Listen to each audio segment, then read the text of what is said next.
Okay. Hello everyone, welcome to my English channel. If you have any comments or suggestions or questions, you're welcome.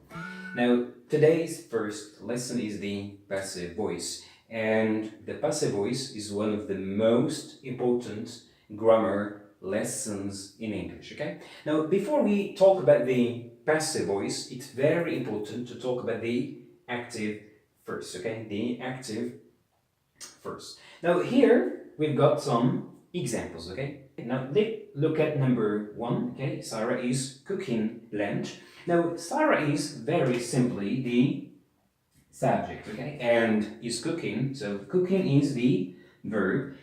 Lunch is the object, okay? Lunch is the object. And the object is always identified with the question what, okay? So we ask, okay, what to identify the object, okay? So Sarah is cooking what? So Sarah is cooking lunch. Lunch is the object.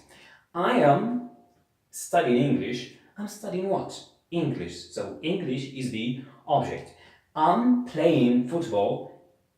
I'm playing what? Okay, so football is the object. So object is always identified with what? With the question what? All right. So this is the active. So the active is very simply the subject, verb, and the object. Okay, subject plus the verb plus the object. Okay, so this is the form of an active sentence. Okay, subject like this one, verb and object. Now let's move to the passive. Okay, number two. Lunch is being cooked. Okay, lunch is being cooked. Now what did we do here? Okay,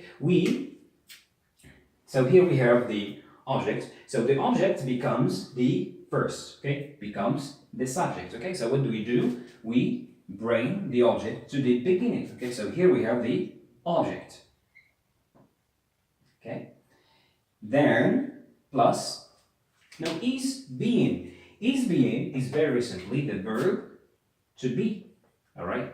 So it is the verb to be. The verb to be in present continuous because this one is in present continuous. If this one is in present simple, verb to be will be in present simple. So here is being in present continuous because this one is in present continuous. Okay. Now here plus verb to be.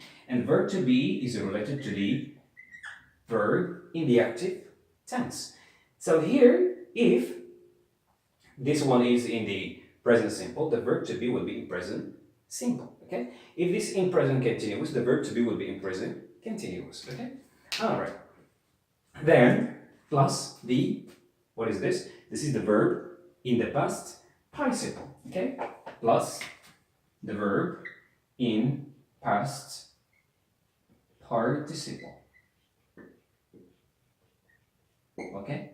So this is the form of a passive sentence. Okay?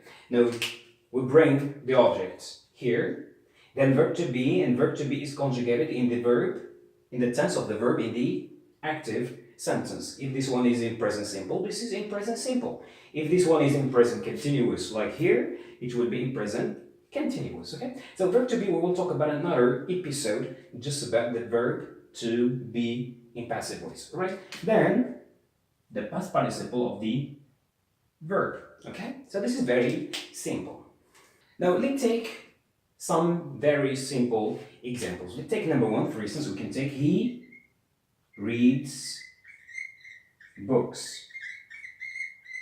Okay, this is a very simple example. Okay, now here we are going to follow the same way as we did before. Okay, the subject, verb, and object. So here he is the subject. Okay, reads is the verb, and books is the object. Okay, he reads what? He reads books. Okay, he reads books. So books is the object. Okay, is the object. So what are we going to do here? Very simply is to follow the same rule, but before the verb reads is in what tense the verb reads? Okay, he reads books. This is the present simple. The present simple. So the verb to be that we're gonna use here will be in present simple, okay? So here we're going to do this, okay? So we bring the object, okay, the object to the beginning, so it becomes books, okay? Now we need the verb to be, okay? The verb to be in present simple, because this one is in present simple. So books, verb to be in present simple is what? Is, or are. But here we have plural, okay? We have books, plural, it is plural, so we use are, okay? Are, books are, what? The verb read, the past participle of the verb read is read, okay?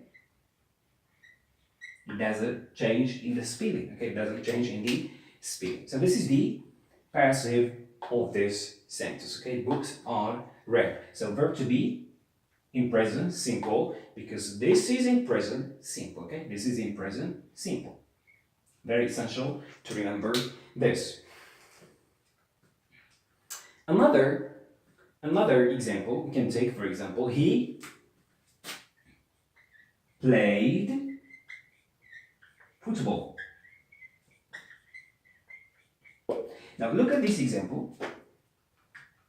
Again, the same way, the subject, verb, and object. So the subject is very simply he.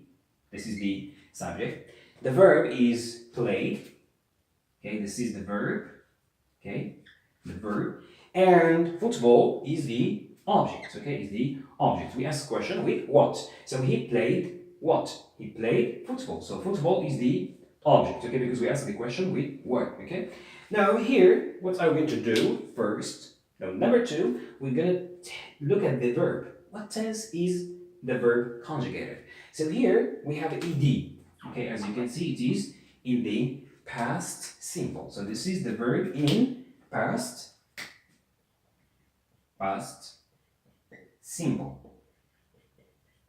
The verb in past simple. So very simply, the verb to be will be in past simple because this verb is in past simple. So what I'm going to do again, so we bring the object to the beginning. So the object is football. So football here. Football.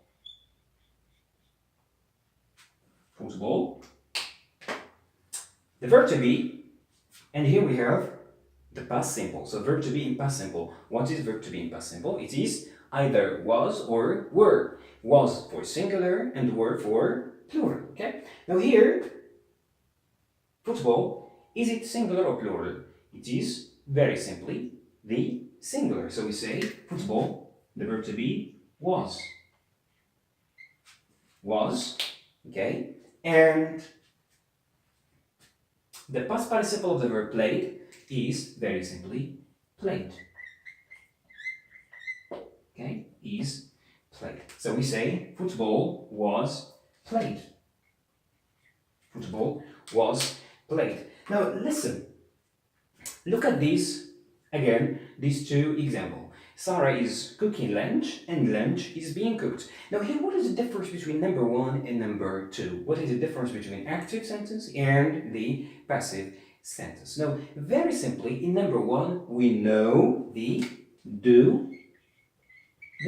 Okay, we know the doer. So the doer is identified. Okay, we know the person who does the action. However, in number two, we don't know the doer. The doer in the passive is not important. Or maybe it is not known. So this is the difference between an active and the passive. This has to do with the doer. However, we can sometimes use the by phrase. But the by phrase is not important, it is optional. You can use it or not. For example, here we can say lunch is being cooked by Sarah. So by Sarah, the by phrase is optional, right? Is optional. Okay. All right, so to sum up here, there are 3 steps to follow to make a passive sentence, okay? To make a passive sentence. Now, number one is very simply to identify where is the subject, the verb, and the object. Okay, so you know the subject, verb, and object of a sentence. This is a very essential step. So this is step number 1. Okay, step number 1. Step number 2 is very simply to identify and to know the tense of the verb. Is the verb in present simple, present continuous, past simple, past continuous? What tense is it? So this is another essential step. So it has to do with the tense of the verb. This is number 2. Okay, the tense of the verb. And number 3 is very simply to follow the rule. This is the rule. Okay, you follow the rule. You bring the object to the beginning, then verb to be, okay, and the past participle. Okay, so there you remember the rule. Okay, you remember the rule. All right, so this is as a summary for all that we said here, or all that we talked about here. If you have any question about this or comment, you're welcome. Don't hesitate to comment. I shall see you in another episode. Bye bye, and thank you for watching.